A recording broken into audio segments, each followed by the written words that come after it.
Hello, everyone. Welcome to the Sounding Rocket podcast. Today's episode is special, not because we are talking about space, but because we are talking about people who quietly make space research possible. Our guest for today is Dr. Sreejalekshmi ma'am, professor at the Indian Institute of Space Science and Technology. She works in space biosciences and astrobiology and has mentored generations of students. She is the principal investigator of a crop seed experiment that flew to the International Space Station as part of the Axiom 4 mission, studying how seeds respond to microgravity. She also leads the HOPE project, focused on understanding plant growth for future space missions. In addition, she is also involved in a Gaganyaan biology project that studies kidney stone formation in microgravity. We'll be talking not just about research, but about the journey behind it. Ma'am, thank you so much for joining us. It is a great pleasure to have you here. Thank you, Vaibhav, for having me here and the whole Sounding Rocket team to host me in this first episode of podcast, if I know it right. We can get started with. Yeah. So, first of all, I would like to ask, when people meet you outside the campus, how do you usually like to introduce yourself? Yeah, that's a very sort of a tricky question, I would say. It depends on whom I am meeting. So, if it is with respect to my professional circle, definitely I would like to highlight the institute's name. So, uh, introduce myself as a professor from the Indian Institute of Space Science and Technology, which I am always proud of. And outside the professional body or professional circle, I would like to introduce myself as mother of my son. So I tell people that yeah, I'm mother of Devnandan, my son. So like that way, I usually, I mean, it depends on which circle we are actually interacting with. So yeah, it's a simple Srija. I would like to introduce myself as Srija. That's it. Following along this, like your days can get very hectic, juggling around so many things at once. So, how do you refresh yourself after an exhausting day? Yeah. So essentially, when I get back home, that itself is a refreshment. But over and above, listening to music. So I'm a trained classical Carnatic vocal person. So yeah, We would like to hear something from you. maybe that maybe in another episode sort of thing. But listening to music as well as playing with my family.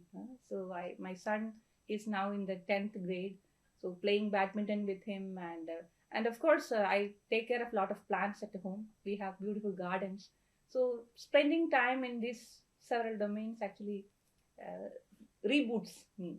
That would I say, yeah. And what would you say for what part of the day you enjoy the most? Hmm, I should say that I enjoy almost all parts of the day, but at the same time, yeah, I think mornings are, of course, too much sort of promising, and evening sometimes it get sort of more hectic and a lot of things to finish because the day is going to close, right?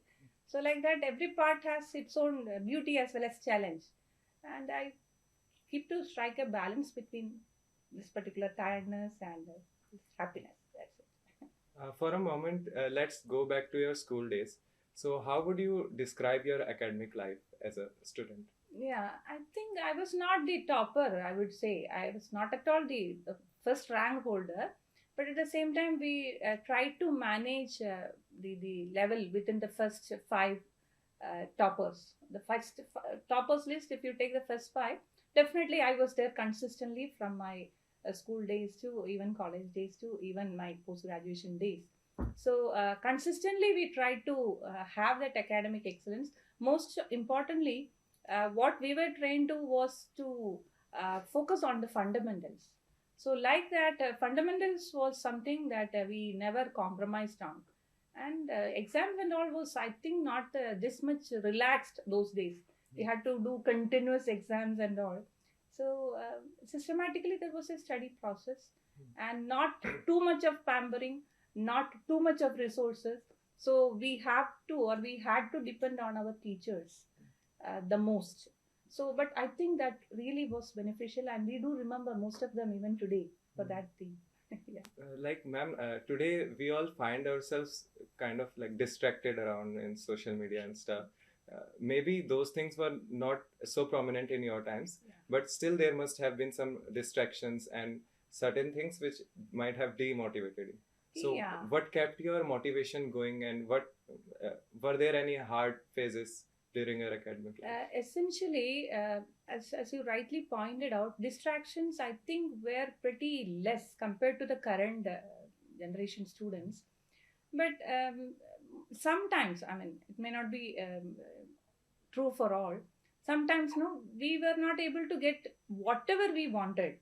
Okay, so the economy of the country as well as economy of my family was not that great. Okay, you just show that you are going to get it. That is the situation currently most of the families. But we were actually given a lot of no's. Okay, if you want something, everything was not an S. Sometimes no will be there, and depending on our age, no, if you are not able to get sometimes a very expensive book, sometimes even some clothing, you feel sad and bad about it, right? So those things happened, but I do believe all those things were really strengthening we people as core individuals. That is what I felt. But definitely, if we look for backward, even for going for one circus, that show, there were some restrictions, and I couldn't go at the first lot, so I felt so sad about it. My brother could go, so like that. No, some, I mean, these are all very selective things, but childhood things, no, they actually, Yeah, sure. yeah. From that period only, can you share some some kind of memory which has stuck with you, which was like which is special for you, like? Yeah, in fact, I studied in a school.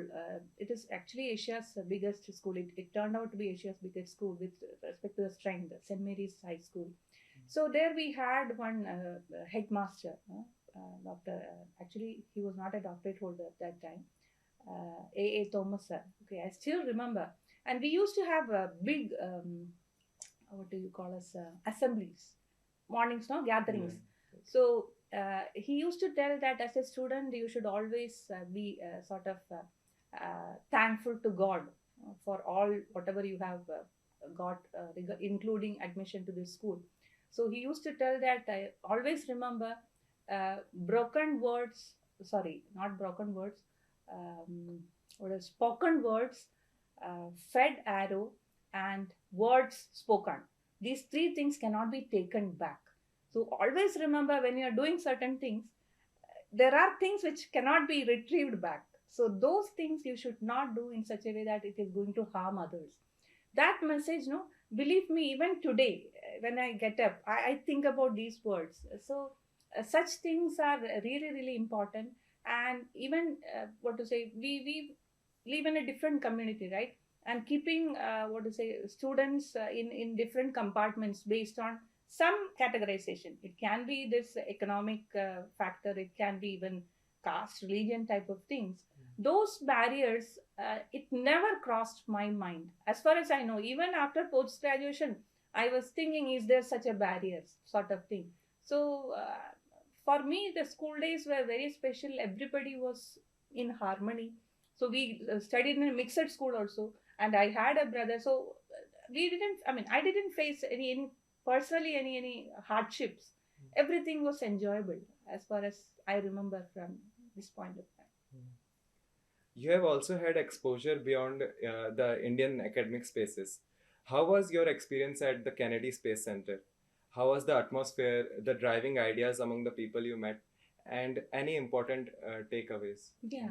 In fact, even before going to the Kennedy Space Center as part of our Axiom 4 mission, there were a lot of tag up meetings that happened with our collaborators in the European Space Agency. Okay, so with respect to our experiment, it was a very sort of a very passive experiment, I should call. But at the same time, the preparedness with which they were talking, or the preparedness with which they were forcing us to get prepared for the experiment, that was quite unusual. Because no, in our place, no, we think, oh, this is very simple, you take it lightly. They tell, no, every single experiment is to be taken care with a lot of what to say, planning. So in that context, lot of information was there a priori when before going to even the Kennedy Space Center. And based on invitation from Kennedy Space Center, when we are reaching there, no, the system will quite amaze you. Okay, you have to what to say, get your name registered well in advance, and then you go to a badging center, badging station, where your photographs, your details, everything is already there logged in, but they will record it again. Okay, the moment any small variation is there, they will send to their federal authority to get an approval. Then it once it clears, you get a badge. With that badge, no, you are as good as their person. But at the same time, there will be certain areas which are marked, which you are not allowed to enter. But whichever area is allocated to you, you have everything there which you can conduct your experiment. So I was there in the lab for some 19-20 days. Okay, every day, and your room is a password protected room. Only you can enter that. Okay, you enter your lab. It's like your lab there. You think about a person going from here, and he or she has access to a particular whole spaces allocated for a particular experiment. Likewise, India, from our country, we had 7 experiments on board Axiom, and I was fortunate enough to meet all the PIs along with our own astronaut. Shuks was there, then our Prashant was there. It was a wholesome experience, and the people there, the way in which they help you, it is not like they claim that they are helping. No, it is they are doing it as part of their job. But everything is seamlessly smooth. So something, I mean, I really cherish those models, and even very youngsters like you people, they also have individual labs like Lunar Gateway Project team. I could meet. I mean, simply amazing teams. An Axiom team, wonderful. There were certain unprecedented delays in the flight, as you are aware. But each time it kept on delaying, we were also having our payloads which are onboarded, right? Then they will bring it back. So back and forth. That exercise even was, I mean, it's sort of a different learning. And that integration facility, most of the integration facilities we were able to see, and many new areas of research even we could fetch from there. Altogether, it was a wholesome learning experience, I would say. Yeah. Drawing some inspirations or ideas from there, how do you relate India's academic and research atmosphere with that? Or can you share your insights about some advantages and disadvantages coming from an Indian cultural background present in the academic sphere? Yeah. So essentially, we do believe that we people, no, we sometimes we don't go into depth of certain domains. Okay, we wish to have, okay, this one is done. Okay, it is good. You gain the credit, it is done. But I felt that no, those or some other even not only in the NASA or Kennedy Space Center I'm talking about, other places of the world also, the depth in which certain topics are attended by students, I'm telling, that is in a different thing. Here, no, sometimes people are, not all, sometimes people are worried only about their grades and credits. They are not motivated beyond that. So that is something that we can actually build in. Why I'm telling is because the potential of Indian youth is so enormous that once we start, first of all, realizing it, then secondly, training it, then only we can execute it, right? So with respect to these 3 things, if we are really working towards any proposed or any goal, we can simply achieve that. Okay, so that much of potential, truly, I'm not seeing in anybody else, because any time you give one concept, our students will come up with multiple dimensions of that, right? That itself talks about our what to say, caliber. So we should be able to extract the most of it from the students. That is what we people are trying to do. And then, of course, student side also should understand that, yeah, we are trying to get the best out of you. And in that process, you also get trained. That skill set, no, whatever toolbox you are having, it is expanding in new domains. And currently, the process in which Indian space program is passing through, space biology, bioastronautics, these domains are getting added to. So the engineering community should, I'm using the term should, realize that the biology compartment will be an integral part starting from here on. So you cannot separate that this was a biology thing, this was a science thing. So no separation of compartments is possible or should be attempted even. Yeah. How has this changed the way you teach, or how does this define the way you teach in a classroom? Essentially, whenever I try to maximum to incorporate some elements of projects by students, or in sometimes even presentations, in order to just make them realize that no, beyond the strictly stipulated curriculum, there are so many skills that students can achieve, and that may not be specific for a particular course. For example, if you are trying to give, or you people are giving a seminar presentation, the mode in which you are getting trained for a public presentation is also incorporated in there, right? So accordingly, there will be sort of skill additions happening in the student unknowingly. So giving them projects, sometimes no, people run around by telling that, oh ma'am, we are not able to get this, we are not able to get that. But at the same time, you people get upskill. So that is one mode in which, irrespective of any course, I try to give some minor projects, things like that, where students also start thinking on their own. Yeah, and in this long career of as a teacher, you have you have been there working in IIST as a professor for 19 years. So how has been your experience? Like, how has the how have the students changed during these years, and what important factors have you noticed within them uh, compared to then years now? Yeah, And you're talking about the student evolution of yeah, IIST. evolution. Yeah, I don't know whether you people are aware of that. Institute started in an alternate campus, 2007, in the campus of Vikram Sarabhai Space Center. So there is an ATF1 campus is there, which was allocated for our classrooms. And during that time, we started with, if I remember correctly, 156 students. We were a small community then, no? We had only 14 faculty members during that time. This 156 students and maybe few administrative staff. It is like a very small family, very beautiful family. But at the same time, we knew that we don't have even our own campus. So we knew that everything has to be built from the scratch. But at the same time, the students at that time, we were taking them from the extended IIT JEE list, advanced list during that time. So they were all 156 students were deeply passionate about space. That is one thing I can tell. And they were having commitment towards joining ISRO. No other option, because they were having that signed bond, if you remember it.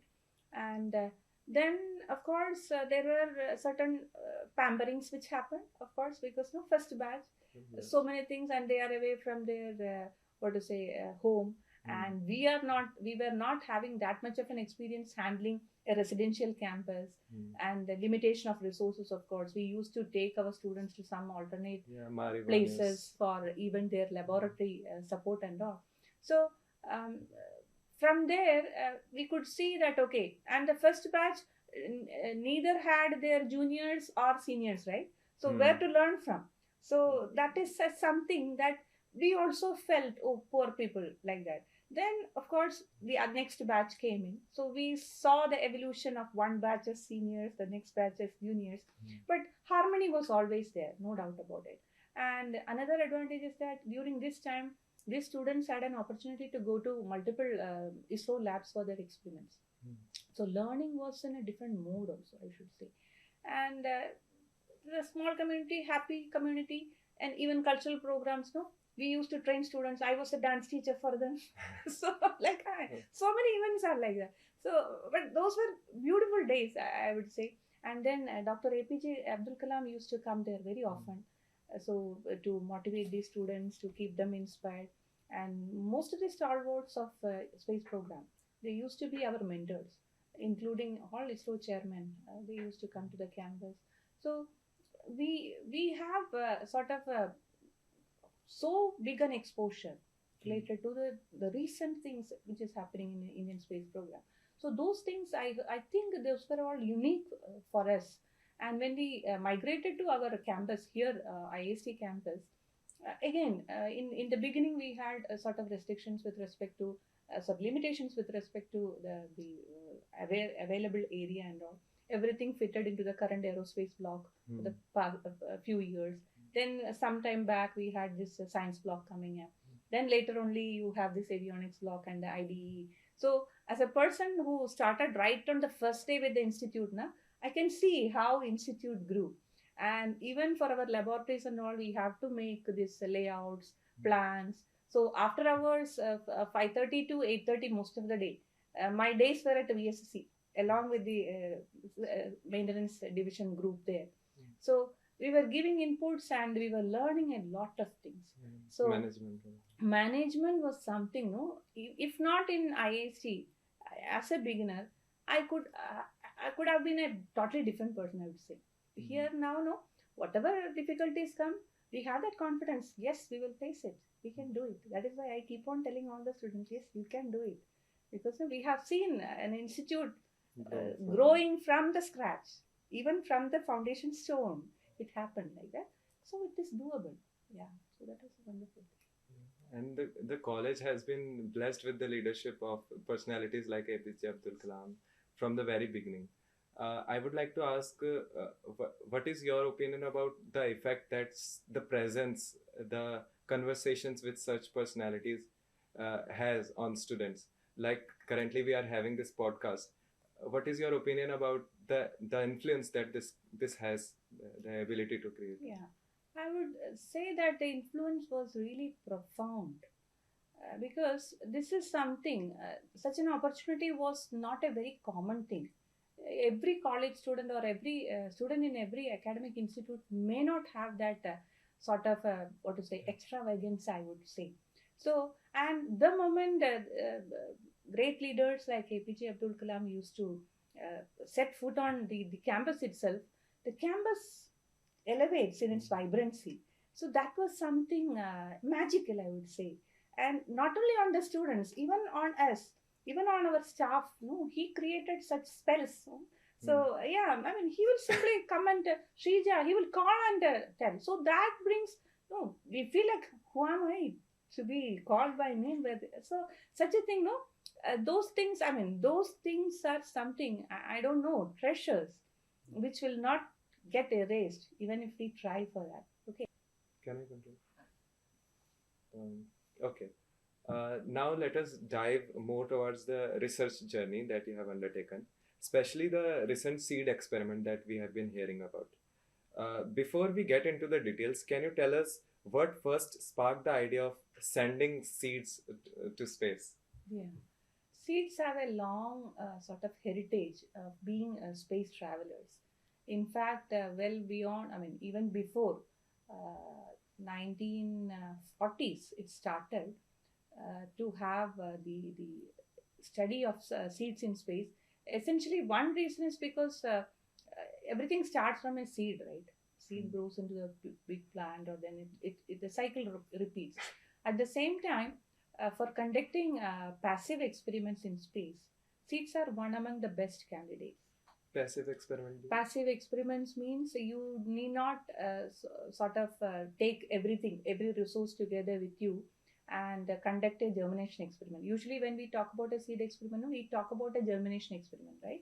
But here, there are opportunities, or there are options available where you can simply take a packet of seeds, take it into space, expose it into either the microgravity condition only or a combination of microgravity and radiation, bring it back, and then have your experiments on ground. You will really see an impact of this space flight and this microgravity condition on the seeds. So such experiments which don't need any intervention from the crew, we can call it as a passive experiment, or maybe autonomous experiment is another terminology for that. So essentially, this particular experiment, a seed experiment for the ISS mission, we put it the short name as crop seeds on ISS.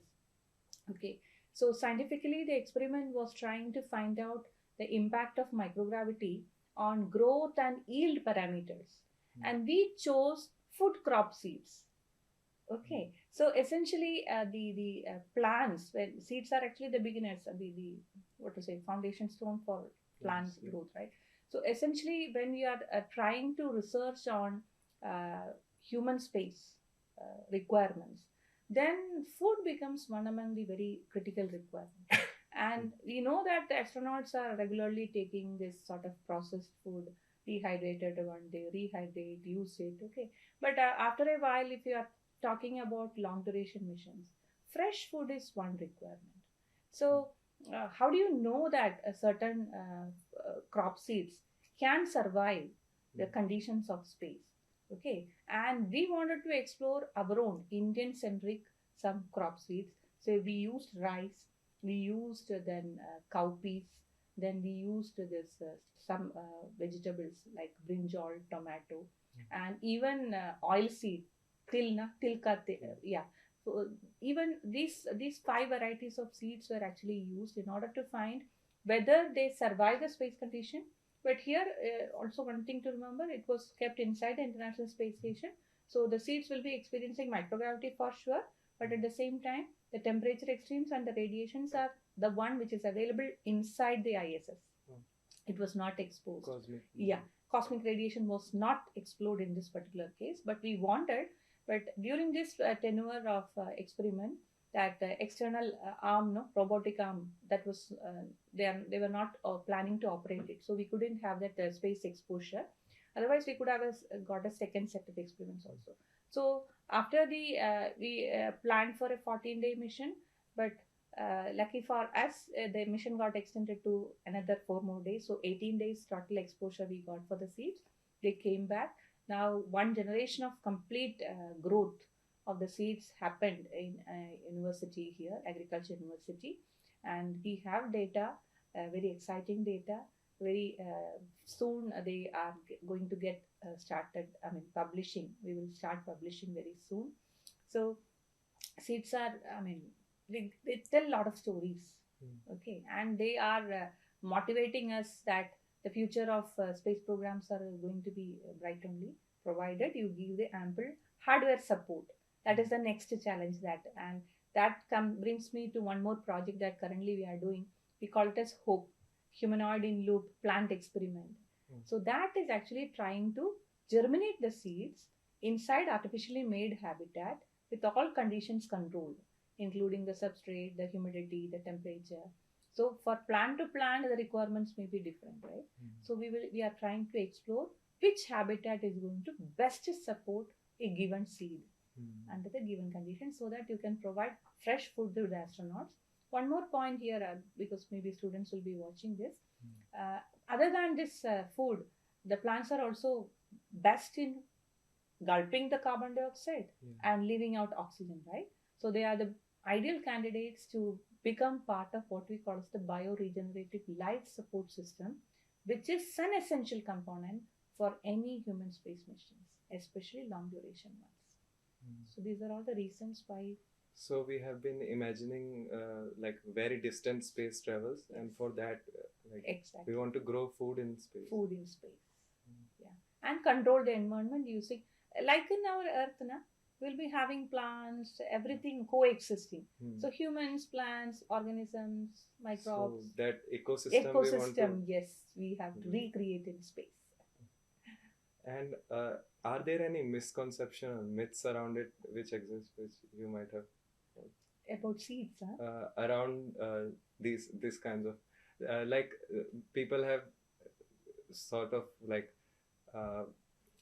any kind of wild imaginations about what can be done in space, but the paths that science takes are always bound by a lot of constants and all. True. So what is your opinion about this? Typically speaking, Vaibhav, I have never thought about such a thing, because most of the time, no, we are bound by this the realism which is there in space research, right? So probably maybe some cartoons or something will be fetching so many other pictures, but frankly speaking, I am not aware of. I mean, I didn't think in those dimensions. Okay. I'm sorry about that. Okay. Alongside this, you are also involved in the human spaceflight related research. So, could you please shed some light on the upcoming Gaganyaan project related to kidney stone research, which you have been connected to? Yes. Again, it is also having a common thread running between the first experiment and the second experiment, because for space, especially for human space missions, we need to have data regarding the, what to say, the response of the biological systems to the conditions of space. So essentially, what researchers use are we call as model organisms. The first one we called plant. No, plant is one model organism which gives lot of clues regarding the responses of biological bodies to space. Another model organism that we captured or we chose for performing some of the research which are related to human disease modeling. Organism is one of the organisms is what we call as Drosophila melanogaster. So in common terms, it is the fruit fly. The guy who will come to your kitchen the moment there is a rotten tomato kept over there or a banana, these guys simply come and sit there. So those small organisms may be 1.5 to 2 millimeter in dimension, and so small. I mean, it is not microscopic, but you can see them.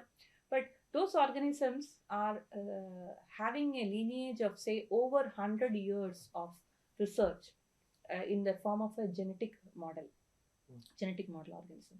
And the advantage is that in this particular research, as you rightly pointed out, we are trying to use this model organism to generate one of the diseases which is more prominent in astronauts, that is the kidney stone formation.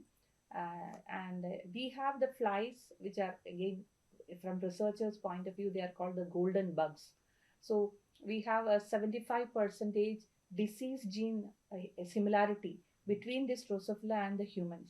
That is why we chose this as our model. Disease gene similarity, we call it as. It is a sort of, if I can get one particular disease, I can generate that disease in Drosophila and check what can happen under different conditions. So, for example, if somebody has, say, a kidney stone, or somebody is prone to have a kidney stone, during this many days of space flight, what can happen with that stone? How will it progress? So, the progress of kidney stone formation during space flight is the core goal of conducting this particular experiment on board Gaganyaan flight. But if you are aware, we are starting off with our mission, right? So, conducting biology experiments on board space flights, it is not an expertise with us. Us means as Indians as of now, but we are taking baby steps towards advancing this particular field. So that is why the support from the hardware engineer is very, very crucial. And every biology experiment in space should have a group of engineers to support that. So essentially, our experiment has two parts. One is the technology demonstration, that is the hardware building capability that we already completed in IIST. And again, I'm happy to share with the group, whoever is watching this, that Tata Institute of Fundamental Research, Mumbai, TIFR Mumbai, they are actually procuring this particular hardware developed by IIST for their experiments also. So we have already shared the hardware with them.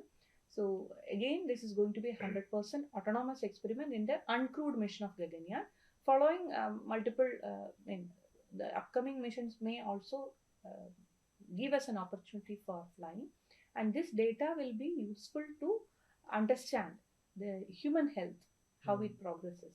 It's because of this similarity. And believe me, the research in Drosophila have fetched scientists 6 Nobel Prizes. In Drosophila alone. So, yeah. I wonder why they chose a flying insect rather than a walking or more passive one. Yeah, essentially it is because of the number of genes. It is a complete mapping of the genome has happened. And Drosophila database and toolkits are 100 years.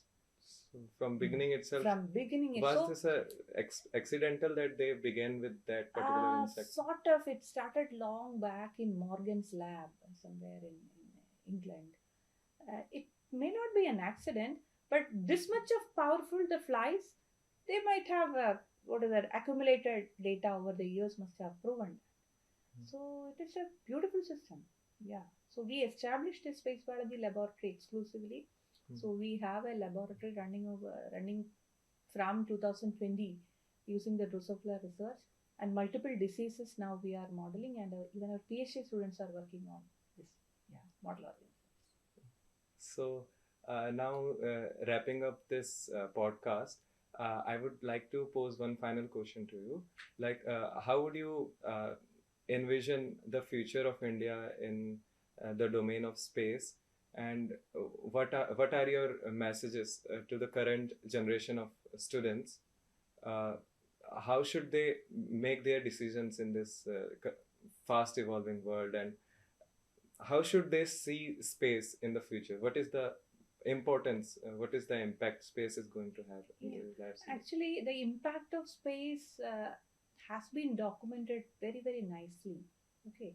And one surprising thing or something which always strike me is that most of the shoot spin-offs from space, which are regularly used by our everyday applications, most of them came from agencies when they were attempting their human space missions. So currently, from Indian context, we are now stepping into the human space program, right? So every space, what to say, interested student can look at multiple dimensions from this one. Earlier, it was limited to only that what to say shuttles or this space rafts and all. Now everything has an element of human rating or life rating, right? So those itself is a big challenge. So every domain person can now contribute. Even if you tell like a designer, okay, a fashion designer, if we think that the fashion designer cannot contribute to space program, we are wrong. Because no, even including the spacesuits, even tailors, because no, for this plant growth and all, no, we have to have some pouches to be stitched. Yeah, we use lot of any skilled human resource you have, they can contribute. Okay, and humanities, they can come in. Ergonomics, design people. Okay, so there is no regime, no branch which cannot contribute to space. That is the point at which Indian space program is currently located. So uh, whatever be your interest, if you have interest also towards contributing to space, you are never unqualified. All are qualified to contribute to space. So uh, opportunities are vast only. It is only up to us to locate what excites me, what is that skill that I can put into action when it comes to space program. And believe me, this is something that no, which gives national pride is always there, no, with any program for that matter within the country. So we as a citizens of the country has to contribute. It is not only for some sort of a fame or name, no, nothing like that. It is for our country. So in whichever domain, it's not only restricted to space. I'm just talking about the whole domains. So like that, I believe that of course, with the strong workforce, the strong what we call as what is the aspirations within the country from the students, definitely we are having going to have a wonderful future. Okay, so likewise, all students, whatever you dream of, it is going to happen. So, only thing is that we should not harm anybody else. We are not in competition with anybody else. We will try to be a complementary compartment or complementary contributor to whatever is happening globally. Okay, so it is Vasudhaiva Kudumbakam type of thing we have to practice. Thank you so much, ma'am, for your uh, presence today in this podcast. So, this is Sounding Rocket, aiming bigger, thinking bolder, and growing stronger with every question we ask. And we would like to wrap our interview right here and see you again later. Thank you, Thank you, ma'am. Vaibhav. Thank you.